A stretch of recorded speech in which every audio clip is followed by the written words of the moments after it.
바로 이것 가지고도 교단이 막 나뉘고 교파가 나뉘고 교리가 나뉘고 막 이렇게들 하는데 사실 이건 도토리 키재기 아닙니까? 문제는 무엇이냐 이것이요. 문자에만 매어서 그저 입으로 주여주여 하는 것이 습관되다 보니까 진정 하나님 속에 감추어진 그 어떤 비밀한 거, 경영하신 거, 계획한 거, 또 그런 가운데 하나님의 마음과 그런 생각을 알지 못하고 있다는 데 문제가 있는 것입니다. 진짜 이 세례는요, 또 구원의 표라고 하지 않습니까? 그러니까 세례를 받은 사람은 구원을 받았다고 할 수 있고, 세례를 받지 못한 사람은 구원을 받지 못했다고 이렇게 말할 수 있겠네요. 그러나 우리가 이제 잘 생각해 보십시오. 우리가 교회나 어디에서 세례를 받죠? 물 속에 들어갔다 또 올라온다든지 목사님들께서 물을 이렇게 적셔주시고 또 물을 이렇게 뿌려주시죠. 이런 것들은 다 우리가 침례를 그러니까 세례식을 하고 있는데 이거는 분명 진정한 세례는 구원의 표라고 했습니다. 이런 것은 하나의 의식은 그거의 모형과 그림자인 것입니다. 자, 그럼 진정한 세례는 무엇일까요? 말씀으로 인한 세례란 말입니다. 말씀으로 그것을 세례받는, 말씀으로 깨끗해지는 것을 바로 세례를 받았다라고 말씀을 할 수 있겠습니다. 그러니까 예수님도요, 그래서 이렇게 말씀하시죠. 나는 아직도 나에게는 세례 받을 것이 남아있다라고 얘기하십니다. 세례를 받을 것이 있다. 그것이 바로 무엇입니까? 그 세례 받을 것이 있다라는 것은 예수님이 결국 십자가에 매달리시는, 십자가에서 돌아가신다는 그것을 말씀하신 것이죠. 자, 우리가 자녀들도요, 우리가 육신적으로도 우리 생활에서 자녀들도 부모들을 알 때, 어린아이 때 부모를 아는, 인식하는 것과 또 장년이 돼서 부모를 인식하는 것이 다르지 않습니까? 아이 때는 무엇을 가지고 싶으면 원하면은 때를 쓰죠. 울고 때를 쓰고 그것을 가지려는 목적으로 그렇게 합니다. 그런 행위를. 그렇지만 장년이 되면 그 부모의 뜻을 헤아릴 수가 있죠. 그래서 그 부모의 속을 알기 때문에 본인이 원하는 것도 많이 생각을 해서 그런 말을 할 수 없고 또 하지도 않는 그런 단계가 오게 되는 것이죠. 자, 그래서 우리 부활도 이제 세례를 말씀드렸는데 부활도 우리가 말씀을 나눠보죠. 죽음이라는 그 육적 죽음만 있는 게 아니고 이거는 영적 죽음을 먼저 알아야 될 것입니다. 저 에스겔서에서 보면요, 그 무덤이 나오죠. 막 무덤이 열리고 이렇게 거기서 어떻게 죽은 사람이 벌떡벌떡 일어나고 또 뼈와 뼈끼리 막 이렇게 서로 맞춰져서 군대를 이룬다고 하지 않습니까? 이것은 우리가 참 주일학교 때 우리가 말씀을 배운 걸 그대로 간직하고 어른이 될 때까지도 그거를 마음 안에 가지고 있다는 것입니다. 자, 그런데 이것이요 바로 그들은 성경대로 믿는다라고 말을 합니다. 성경대로, 왜냐하면 성경에 그렇게 쓰여 있으니까요. 성경대로 믿는다라고 이렇게 말을 하고 있고 또 믿어오고 있습니다. 이것은 굉장한 성경에 대한 오점이고 오해고 또 굉장히 난감한 문제입니다. 심판 또 불심판 이런 것들이 나오죠. 지금 그런 것들을 재해도 일어나죠. 그러고 뭡니까? 지금 뭐 몇 차 대전이 3차 대전이 일어날 거다. 일어났다. 또 뭐 홍수가 일어나죠. 또 산불도 막 일어나죠. 그리고 7년 또 대환란 등등 얘기를 하죠. 이런 것에 관해서 막 죽고 파멸하고 서로 이렇게 박살을 내죠. 이런 거를 지금 이런 것들을 거기다가 성경에다 다 갖다 붙이죠.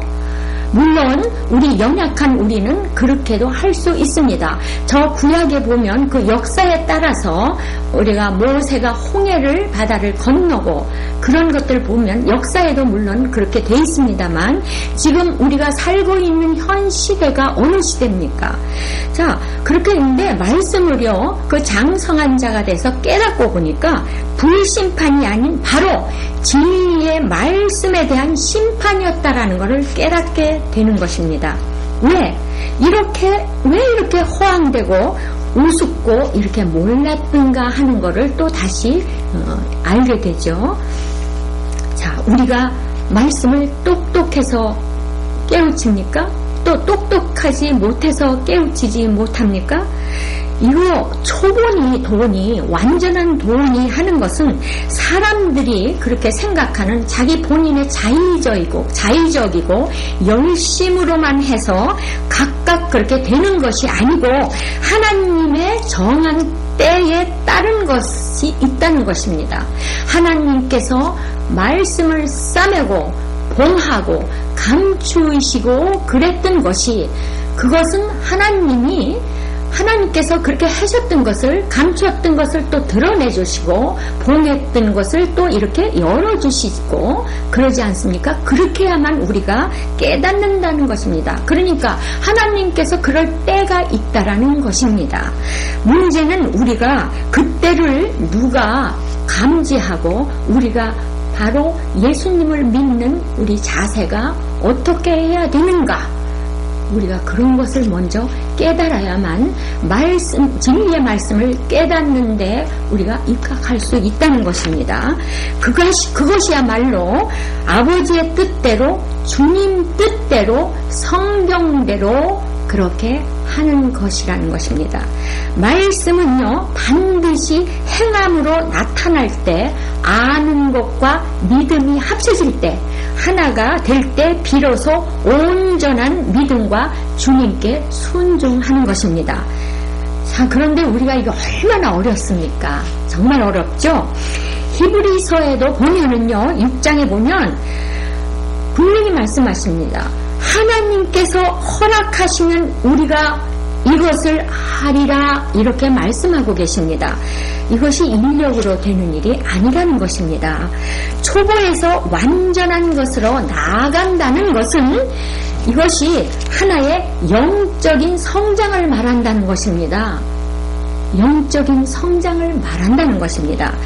누가 젖을 나쁘다고 말하겠습니까? 또 처음에 아이를 유치원에 보내죠. 그렇다면 그 초보의 유치원에 보낼 때 누가 유치원 교사를 나쁘다고 할 수 있겠습니까? 이것은 나쁘다 좋다가 문제가 아니라 때에 따라 모두 이것은 필요하다는 것이죠. 그래서 하나님 역사 속에서는 때와 법을 이해하는 것이 굉장히 중요합니다. 히브리서 6장에 보면요, 6장 4절인가요? 보면 한 번 비침을 얻고 말씀을 받았다는 거죠. 하늘의 은사도 맛보고 성령의 참회한 바도 되고 하나님의 선한 말씀과 내세의 능력을 맛보고 타락한 자들을 다시 새롭게 하여 회개할 수 없나니 이는 자기가 하나님의 아들을 다시 십자가에 못 박아 현저히 욕보임이라. 이렇게 완전한 도를 닦았는데도요, 하나님 세상을 안 사람이, 단단한 식물을 맛본 사람이 도로 타락을 했다는 것입니다. 하나님을 배반했다는 것이죠. 배도했다는 것이죠. 자, 하늘의 은사까지 맛봤답니다. 그리고 다시 옛날 세상으로 다시 돌아갔다는 거죠. 타락한 자들, 그러니까 이게 떨어졌다라는 것과 다시 이렇게 오름의 차이가 얼마나 큰 차이인 줄은 여러분들도 이제 깨닫게 될 것입니다. 우리가요, 초등학교를 다니고 그 다음에 중학교 가죠. 그 다음에 대학을 가고 거기서 더 공부를 하고 대학원을 가고 하는데, 자, 고등학교까지 간 사람이 다시 초등학교로 내려간다고 한번 생각해 보십시오. 정말 이것은 정말 이루마로 표현할 수가 없죠. 자, 즉 예수님을 다시 그랬던 사람이 십자가에 다시 못을 박았다라는 그 뜻이 되겠습니다. 이 죄가 얼마나 큽니까? 우리가 2000년 전 그거를 벌써 이제 예언을 하셨지만요. 자, 그렇기 때문에 누구인가 가르침을 받아서 그래야만 그때 초보의 돈지 완전한 돈지 영적으로 성장했는지를 알게 된다는 것입니다. 고린도 13장 우리가 아주 잘 아는 그 성경 구절이죠. 사랑장입니다. 사랑은 언제나 떨어지지 아니하고 예언도 패하고 방언도 패하고 지식도 패하리라 이렇게 말씀하고 있네요. 우리가 부분적으로 알고 부분적으로 예언하니 온전한 것이 올 때는 부분적으로 하던 것이 패한다라는 것입니다. 결국은 사랑을 말씀하시는데요. 또 말씀하시기를 내가 어렸을 때는 말한 것이 어린아이와 같고 깨닫는 것이 어린아이와 같고 생각하는 것이 어린아이와 같다가 장성한 그런 사람이 되어서는 어린아이의 일을 버렸노라 이렇게 말씀하고 있습니다. 그리고 또 말씀하시기를 우리는 이제 거울을 보는 것 같이 희미하나 그때는 얼굴과 얼굴을 대하여 볼 것이요 이제는 내가 부분적으로 아나 그때는 주께서 나를 아신 것 같이 내가 온전히 알리라. 그런즉 믿음, 소망, 사랑 이 세 가지는 항상 있을 것인데 그중 제일은 사랑이라. 성도 여러분, 정말 결국은 장성한 자, 완전한 도에 이르는 것은 결국은 사랑을 말합니다. 많은 성도님들이 말씀이 입에 가까워요. 말씀은 입에 가까운데 마음은 멉니다. 예수님을 안 믿는 사람들이 예수는 다 알아요. 예수 믿는 사람이 안 믿는 사람 아니죠. 우리가 어쩌면 전 세계, 전 세상 사람들이 예수님은 다 알죠. 부모님의 생일은 가끔 잊어버릴 때도 있죠. 그죠? 형제 생일도. 근데 예수님 생일은 다 압니다. 은사를 이제 이번 말씀드릴까요? 은사도 작은 은사, 큰 은사 뭐 이런 것이 다 있다고 그러는데 그런데 그 작은 은사, 큰 은사 중에도 더 큰 은사를 사모하라고 합니다. 자, 방언이나 은사, 침례 이런 거를 부인하라는 말이 아니고요. 전 먹을 때까지 어린아이처럼 그런 것은 다 뭐예요? 부분적이라는 것입니다. 율법은요, 모세로부터 세례 요한 때까지 끝납니다. 그래서 말씀에 율법은 세례 요한까지니 이렇게 말씀하시죠. 예수님은 결국은요, 그 율법을 통해서 세례 요한까지, 그 다음에 예수님이 빛으로 오시죠. 세례 요한 다음에 예수님이 은혜와 진리로 그런 완전한 도를 가지고 오시지 않습니까? 우리는 이렇게 더 큰 은사를 사모해야 되는데 부분 은사가 다인 줄 알고 방언이 최고인 줄 알고 또 이렇게 하죠. 그러나 우리는 그건 부분적입니다.